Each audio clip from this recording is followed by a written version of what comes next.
평안하셨습니까? 지성과 영성을 추구하는 신학박사 나요섭입니다. 오늘도 마태복음 2장 19절에 있는 말씀을 가지고 한번 설명을 해보겠습니다.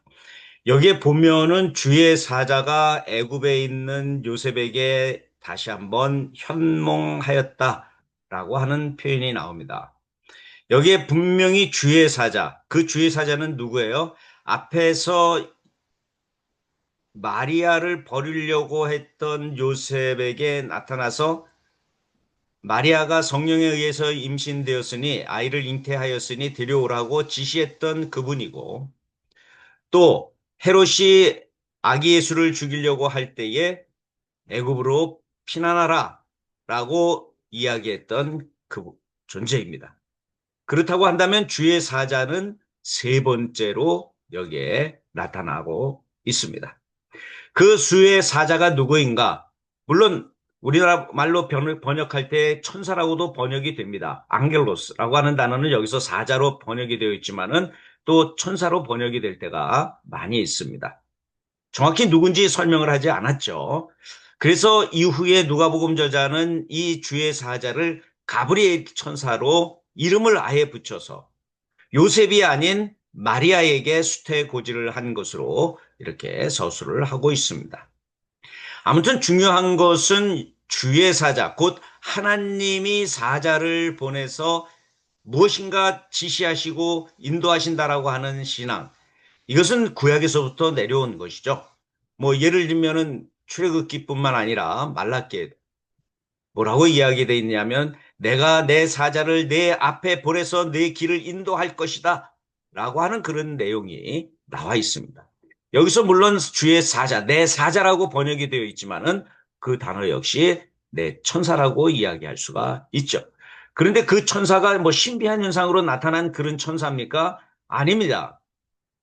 여러 자연 현상이라든지 또는 다른 사람들을 통해서 이렇게 인도되어지는 모습을 보면서 여러 가지 형태로 나타나는 주의 사자에 대해서 말씀을 한 바가 있습니다. 그런데 마태복음 저자는 그 주의 사자가 꿈에 나타나는 존재로, 꿈에 나타나서 무엇인가 말하는 존재로, 지시하는 존재로 이야기를 하면서 그 역할을 설명을 하고 있는 것이죠. 그렇기 때문에 오늘도 우리가 주의 사자를 어떻게 만나고 어떤 내용을 듣고 살아가느냐 하는 것을 깊이 생각을 하고 결론에 이른다고 한다면 그대로 순종하는 것이 그리스도인의 삶이다라고 저는 말씀을 드리고 싶습니다. 그 주의 사자는 꿈을 통해서도 이야기할 수 있고 직접 음성을 통해서도 들려주실 수 있고 아니면 다른 사람을 통해서 우리를 인도할 수 있는 그런 모습으로 나타날 수도 있습니다. 여러 가지 형태로 나타날 때에 우리가 거부하지 아니하고 정말 이것이 하나님이 나에게 지시하시는 계시다. 나를 인도하시는 방향이다. 나를 도우시는 방법이다. 라고 하는 확신이 든다고 한다면 거기에 순응할 줄 아는 것이 진정한 신앙입니다. 하나님의 백성이다. 라고 하는 것을 저는 말씀을 드리고자 합니다. 저도 얼마 전에 다른 목사님 한 분하고 이야기를 하면서 오늘 역사하는 하나님에 대해서 우리가 신앙을 고백할 줄 알아야 한다라고 하는 것을 제시를 했습니다만 그분은 아니다.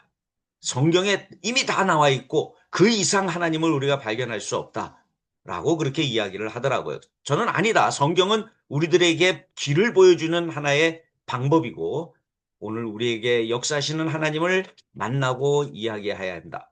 또 순종해야 한다 하는 것을 강하게 이야기했을 때에 서로 맞지 않고 더 이상 토론을 그만뒀습니다.